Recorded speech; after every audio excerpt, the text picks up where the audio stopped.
parole. Je suis très content d'être ici à Essaouira. C'est ma deuxième fois. Et ce n'était pas dans le cadre du festival de la musique Knawa. Et je suis né au Cameroun en 1967, c'est-à-dire 7 ans après l'indépendance du Cameroun. Et très tôt, à l'âge de 8 ans, 9 ans, j'ai cette envie de partir, de me déplacer. C'est comme ça que j'arrive dans la ville d'Idéa, à l'âge de 9 ans, où je découvre une autre langue qui est non seulement loin de ma langue vernaculaire, le Bamileke, le français que j'ai appris, et là je dois parler aussi Bassa avec des jeunes enfants Bassa qui vont à l'école primaire à Saint-Dominique-Savio à Idéa. Et je vais jusqu'aux classes de 3e à Idéa, puis je dis il faut aller ailleurs. Je me déplace pour aller au sud du Cameroun, à l'extrême sud du Cameroun, dans la ville de Saint-Mélima, où je parle déjà Ewondo parce que je suis né en Balmayo, et je suis obligé de parler le boulou. Et je parle le boulou, et c'est comme ça que j'ai terminé le lycée à 18 ans. Donc vous voyez qu'à 18 ans, je quitte le Cameroun. Aujourd'hui, j'ai 58 ans, c'est-à-dire 40 ans de voyage. Et dans les 40 ans de voyage, il y a toujours eu cette motivation d'aller ailleurs, d'aller chercher quelque chose ailleurs. C'est comme ça qu'en 1988, je découvre le Cameroun qui donne une mauvaise allure et je me dis qu'il faut partir. Je ne peux pas aller à l'université de Yaoundé et être chômeur comme mes grands frères qui ont des licences en sciences économiques et vendent de l'eau dans la rue. Et très jeune, je pars, c'est comme ça que j'atterris à Abidjan, parce que le Congo, Kinshasa était loin, et aussi l'idée qu'on avait du président Mobutu, il ne fallait pas y aller. Et le Sénégal était très loin, et donc j'ai choisi la Côte d'Ivoire. J'arrive à la Côte d'Ivoire avec 200 francs dans la poche. Je suis admis juste pour quelques jours à la Villa Kiyi de Werewere Liking, qui était en voyage en France, et son fils m'héberge pour quelques jours. J'obtiens une inscription difficilement à l'École nationale supérieure des beaux-arts d'Abidjan. Je fais 4 ans à Abidjan et j'ai un enseignement très classique, très académique. Je me dis, il faut que j'essaye d'aller voir ailleurs. Est-ce qu'il n'y a pas un autre enseignement? C'est comme ça que je postule pour 3 écoles d'art en France, Dijon, Bourges et Grenoble. J'ai été refusé à Bourges, j'ai été refusé à Dijon, accepté à Grenoble. Heureusement, Grenoble était l'école d'avant-garde en France dans les années 80 avec Ange Leccia, Jean-Luc Villemout, Philippe Parreno, Pierre-Louis. C'était l'école où il fallait être. Et j'arrive là-bas, je pensais faire la 5e année, puisque j'ai laissé l'école d'Abidjan en 4e année. On me dit, vous allez reprendre, vous allez descendre en 2e année. J'ai pris ça comme un coup de poignard parce que j'avais plus de 20 ans, 22 ans par là. Et je me retrouvais avec des étudiants de 19 ans en 2e année. J'ai pleuré pendant 1 mois dans ma chambre à la cité olympique. Et puis j'ai compris qu'il fallait aborder autre chose. C'est comme ça que je découvre en 93 les ordinateurs Mac, rouge, bleu, vert. Et tous les étudiants sont appelés à travailler gratuitement dans la salle d'ordinateur. Et je me débrouille à aller à l'extérieur faire des photos. Puisque je n'avais pas fait la photographie à Abidjan, je fais des photographies, je reviens, je scanne la photo, je vais sur Photoshop, j'apporte des compléments, des soustractions et des additions. C'est magnifique, je découvre le travail de Abramovich, Joseph Kossuth et toute la liste. Et on ne dessine pas à Grenoble, on ne peint pas, on ne sculpte pas. C'est plutôt dans la tête, c'est plutôt spirituel, théorique. Je comprends, je découvre un autre discours artistique et je me dis, 4 ans après, je me dis, il faut que j'aille voir ailleurs.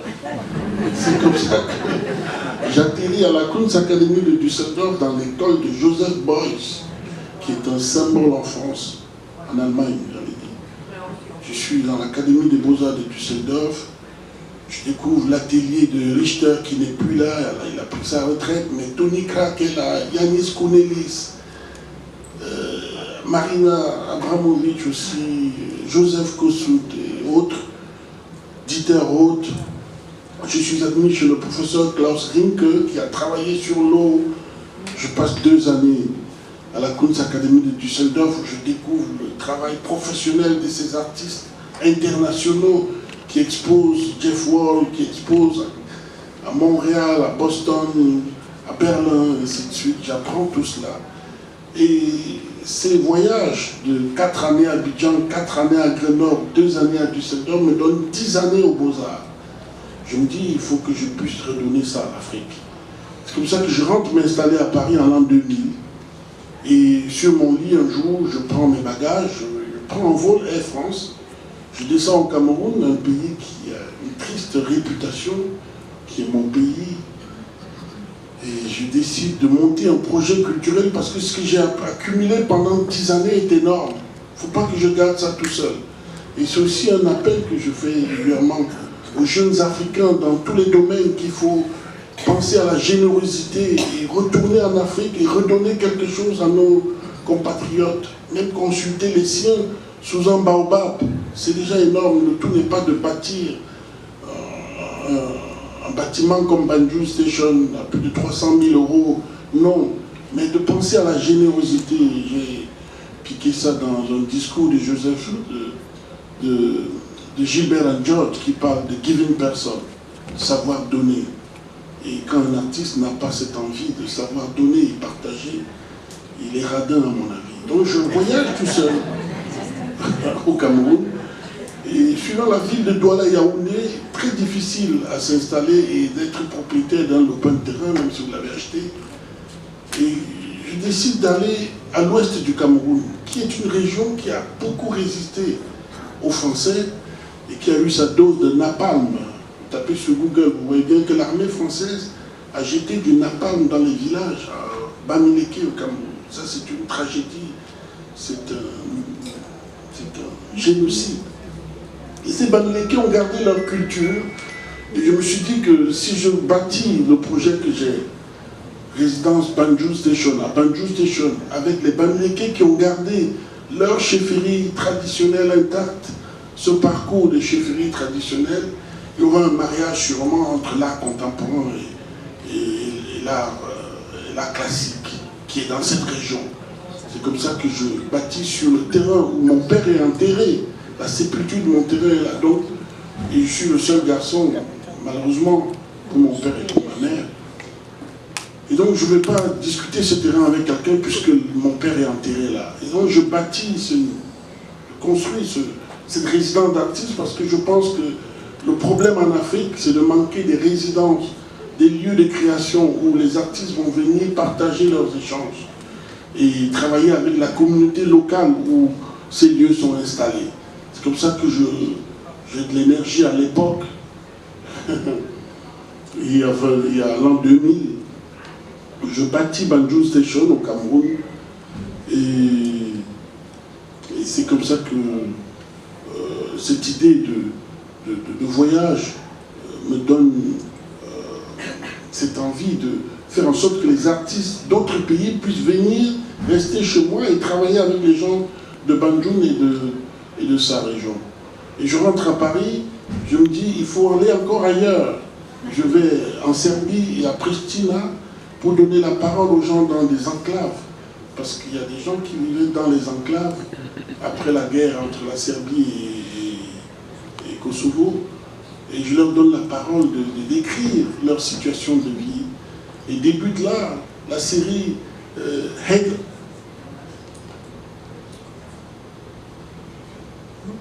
La tête au-dessus de l'eau, cette série de dessins.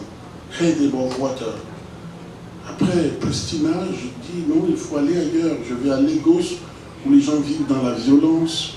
Je leur donne les paroles, puis je rentre à Paris, je me déplace, je vais à Melville, à Johannesburg, en Afrique du Sud, où les gens parlent du sida et de l'exil des Zimbabwéens qui viennent à Johannesburg et qui en souffrent.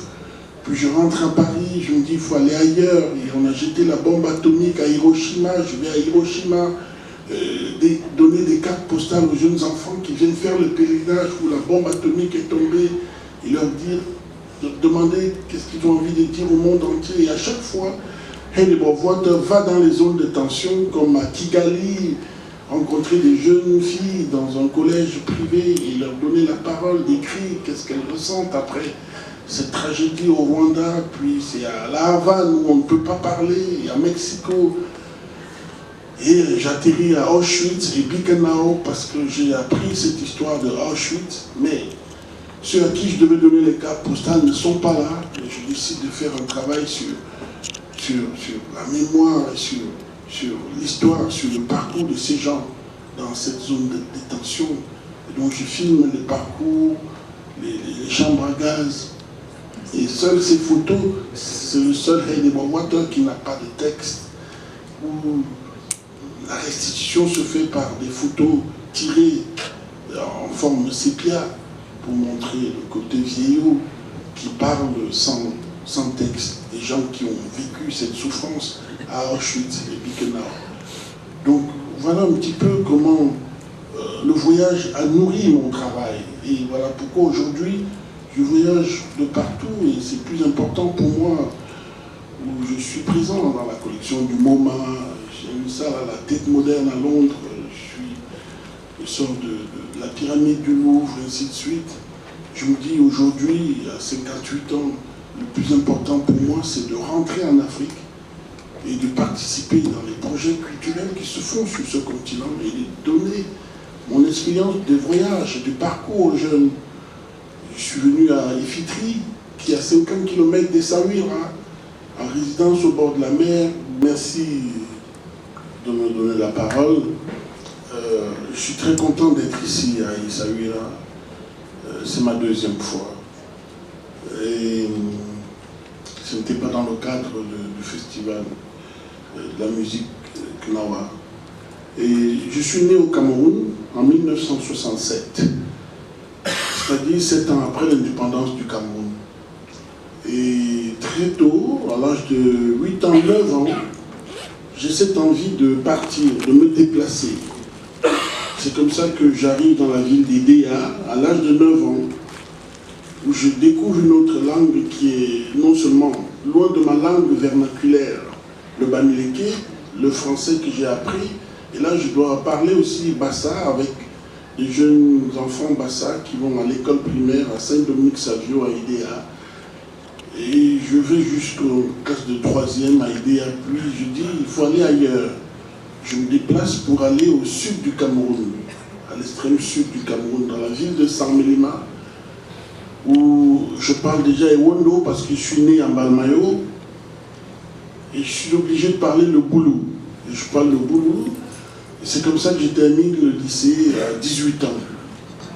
Donc vous voyez qu'à 18 ans, je quitte le Cameroun. Aujourd'hui, j'ai 58 ans, c'est-à-dire 40 ans de voyage. Et dans les 40 ans de voyage, il y a toujours eu cette motivation d'aller ailleurs, d'aller chercher quelque chose ailleurs. C'est comme ça qu'en 1988, je découvre le Cameroun qui donne une mauvaise allure et je me dis qu'il faut partir. Je ne peux pas aller à l'université de Yaoundé et être chômeur comme mes grands frères qui ont des licences en sciences économiques et vendent de l'eau dans la rue. Et très jeune, je pars, c'est comme ça que j'atterris à Abidjan, parce que le Congo, Kinshasa était loin, et aussi l'idée qu'on avait du président Mobutu, il ne fallait pas y aller. Et le Sénégal était très loin, et donc j'ai choisi la Côte d'Ivoire. J'arrive à la Côte d'Ivoire avec 200 francs dans la poche. Je suis admis juste pour quelques jours à la Villa Kiyi de Werewere Liking, qui était en voyage en France, et son fils m'héberge pour quelques jours. J'obtiens une inscription difficilement à l'École nationale supérieure des beaux-arts d'Abidjan. Je fais 4 ans à Abidjan et j'ai un enseignement très classique, très académique. Je me dis, il faut que j'essaye d'aller voir ailleurs. Est-ce qu'il n'y a pas un autre enseignement? C'est comme ça que je postule pour 3 écoles d'art en France, Dijon, Bourges et Grenoble. J'ai été refusé à Bourges, j'ai été refusé à Dijon, accepté à Grenoble. Heureusement, Grenoble était l'école d'avant-garde en France dans les années 80 avec Ange Leccia, Jean-Luc Villemout, Philippe Parreno, Pierre Huyghe. C'était l'école où il fallait être. Et j'arrive là-bas, je pensais faire la 5e année, puisque j'ai laissé l'école d'Abidjan en 4e année. On me dit, vous allez reprendre, vous allez descendre en deuxième année. J'ai pris ça comme un coup de poignard parce que j'avais plus de 20 ans, 22 ans par là. Et je me retrouvais avec des étudiants de 19 ans en deuxième année. J'ai pleuré pendant un mois dans ma chambre à la cité olympique. Et puis j'ai compris qu'il fallait aborder autre chose. C'est comme ça que je découvre, en 93, les ordinateurs Mac, rouge, bleu, vert. Et tous les étudiants sont appelés à travailler gratuitement dans la salle d'ordinateur. Et je me débrouille à aller à l'extérieur faire des photos, puisque je n'avais pas fait la photographie à Abidjan, je fais des photographies. Je reviens, je scanne la photo, je vais sur Photoshop, j'apporte des compléments, des soustractions et des additions. C'est magnifique. Je découvre le travail de Abramovich, Joseph Kossut et toute la liste. Et on ne dessine pas à Grenoble, on ne peint pas, on ne sculpte pas. C'est plutôt dans la tête, c'est plutôt spirituel, théorique. Et je comprends, je découvre un autre discours artistique. Et je me dis, 4 ans après, je me dis, il faut que j'aille voir ailleurs. C'est comme ça que j'atterris à la Kunstakademie de Düsseldorf dans l'école de Joseph Beuys, qui est un symbole en France, en Allemagne, j'allais dire. Je suis dans l'Académie des Beaux-Arts de Düsseldorf. Je découvre l'atelier de Richter qui n'est plus là, il a pris sa retraite, mais Tony Krak est là, Yanis Kounelis, Marina Abramovic aussi, Joseph Kossut et autres, Dieter Roth. Je suis admis chez le professeur Klaus Rinke qui a travaillé sur l'eau. Je passe 2 années à la Kunstakademie de Düsseldorf où je découvre le travail professionnel de ces artistes internationaux qui exposent, Jeff Wall, qui expose à Montréal, à Boston, à Berlin, et ainsi de suite. J'apprends tout cela. Et ces voyages de 4 années à Abidjan, 4 années à Grenoble, 2 années à Düsseldorf me donnent 10 années aux Beaux-Arts. Je me dis, il faut que je puisse redonner ça à l'Afrique. C'est comme ça que je rentre m'installer à Paris en l'an 2000. Et sur mon lit, un jour, je prends mes bagages, je prends un vol Air France. Je descends au Cameroun, un pays qui a une triste réputation, qui est mon pays. Et je décide de monter un projet culturel parce que ce que j'ai accumulé pendant 10 années est énorme. Il ne faut pas que je garde ça tout seul. Et c'est aussi un appel que je fais régulièrement aux jeunes Africains dans tous les domaines qu'il faut penser à la générosité et retourner en Afrique et redonner quelque chose à nos compatriotes. Même consulter les siens sous un baobab, c'est déjà énorme. Le tout n'est pas de bâtir un bâtiment comme Banjul Station à plus de 300 000 €, non, mais de penser à la générosité.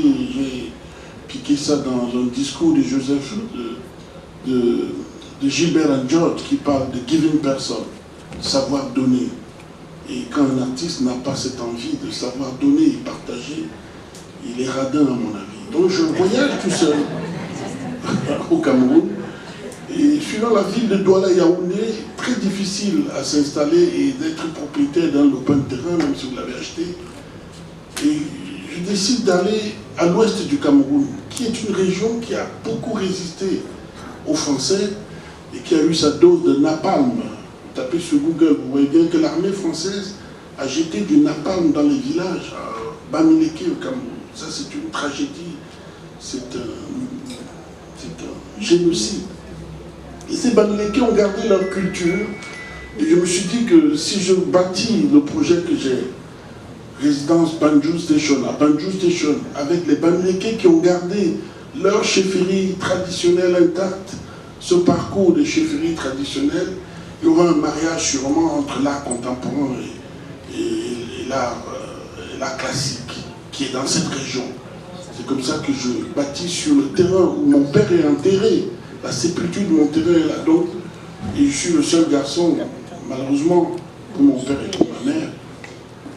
Et donc, je ne vais pas discuter ce terrain avec quelqu'un puisque mon père est enterré là. Et donc, je bâtis, je construis cette résidence d'artistes parce que je pense que le problème en Afrique, c'est de manquer des résidences, des lieux de création où les artistes vont venir partager leurs échanges et travailler avec la communauté locale où ces lieux sont installés.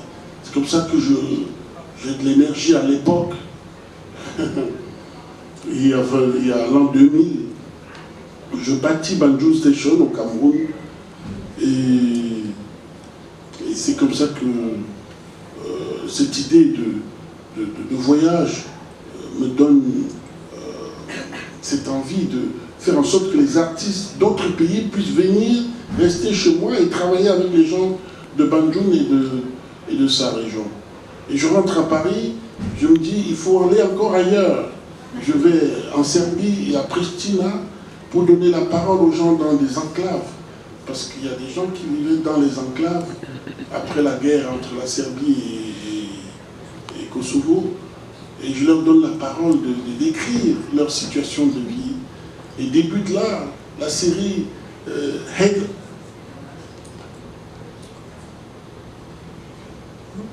La tête au-dessus de l'eau, cette série de dessins. Head above water.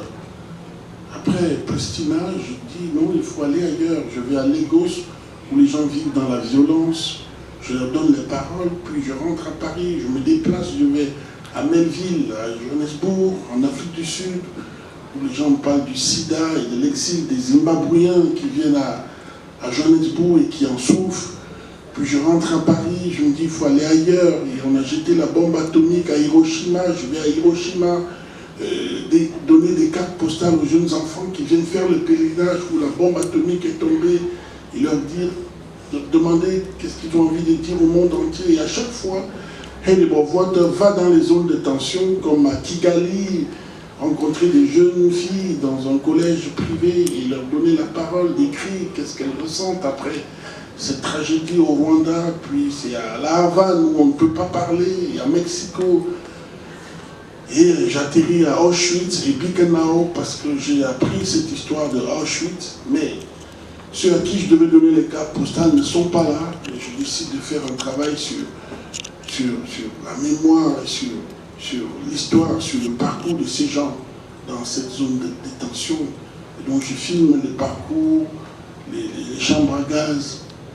Et seules ces photos, c'est le seul Head Above Water qui n'a pas de texte, où la restitution se fait par des photos tirées en forme sépia pour montrer le côté vieillot qui parle sans texte, des gens qui ont vécu cette souffrance à Auschwitz et Birkenau.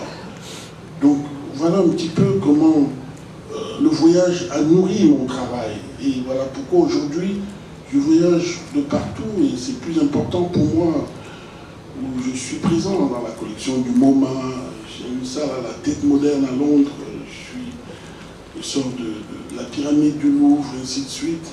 Je me dis aujourd'hui, à 58 ans, le plus important pour moi, c'est de rentrer en Afrique et de participer dans les projets culturels qui se font sur ce continent et de donner mon expérience de voyage, de parcours aux jeunes.